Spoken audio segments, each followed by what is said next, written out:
Some people don't scream when they're hurt. They don't slam doors. They don't even argue back. They just go quiet. And here's the problem.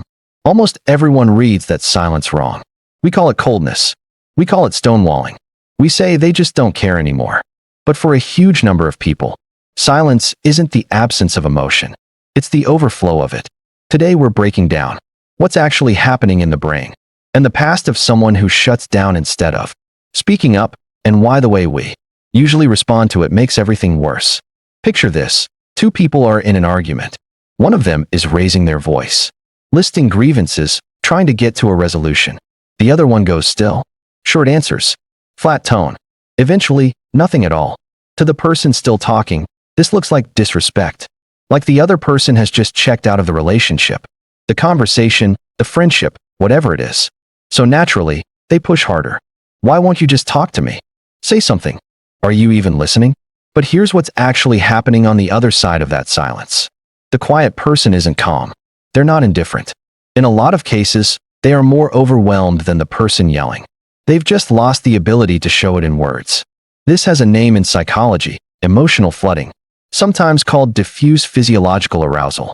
It was studied extensively by relationship researcher Gottman, who found that during high conflict moments, some people's heart rates spike above 100 beats per minute, sometimes over 165. At that level, the body is in a full stress response, the same one you'd get from a physical threat.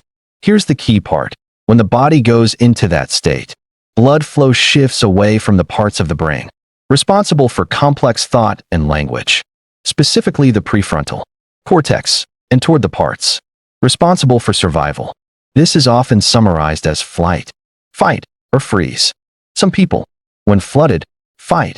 They raise their voice, get sharp, push back hard. Some people, when flooded, freeze. They lose access to words entirely.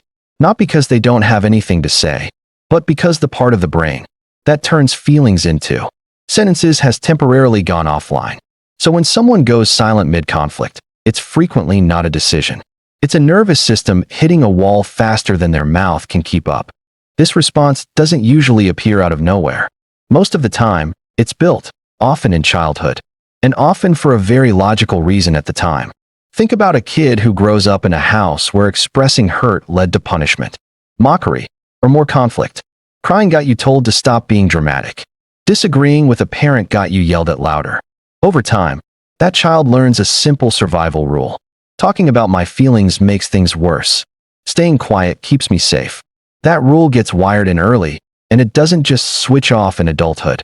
It shows up in romantic relationships, in friendships, in the workplace, anywhere conflict appears. The person isn't choosing to shut their partner or friend out.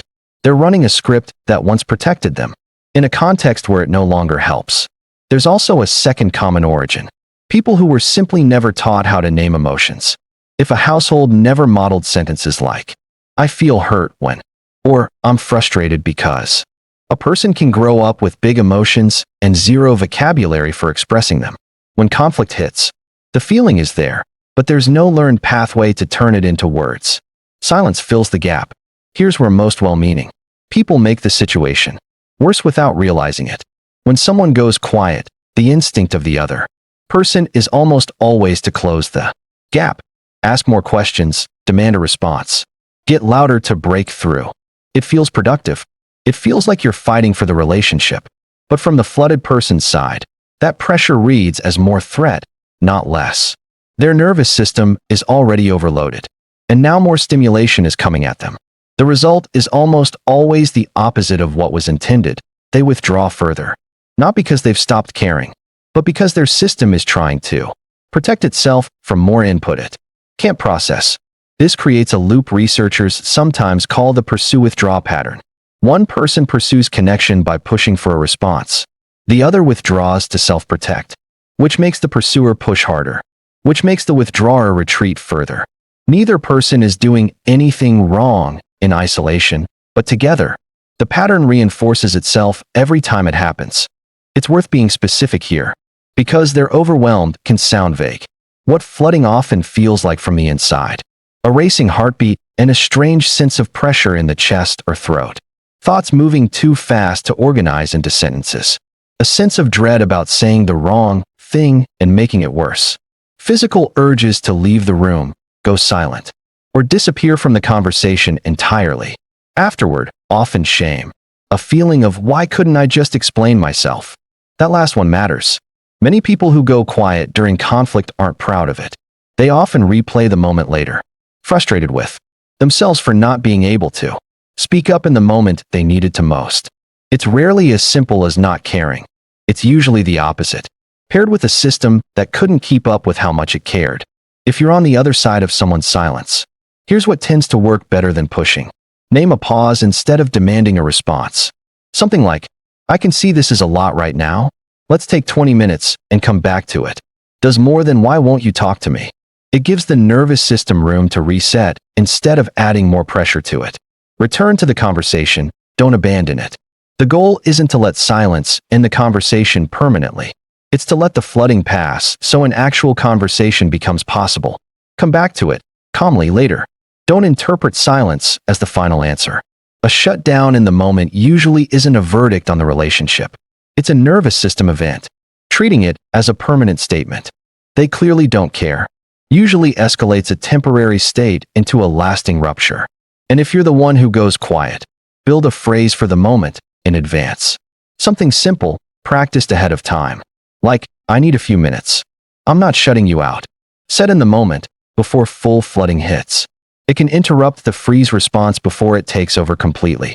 Practice naming feelings outside of conflict first. If putting emotions into words is hard mid-argument, it's often easier to build that skill in low-stakes moments, journaling, or just saying out loud how you feel about small things during the day. It builds the pathway so it's more available when it's actually needed. Going quiet when hurt isn't proof that someone doesn't care. In a lot of cases, it's proof of the opposite, a system so overloaded by how much it cares, that it couldn't find the words in time. The people who shut down in conflict aren't usually the ones who feel the least. They're often the ones who never learned a safe way to feel that much out loud. If this helped you understand someone in your life a little better, or helped you understand yourself, follow for more breakdowns of the psychology behind the things we do without realizing why.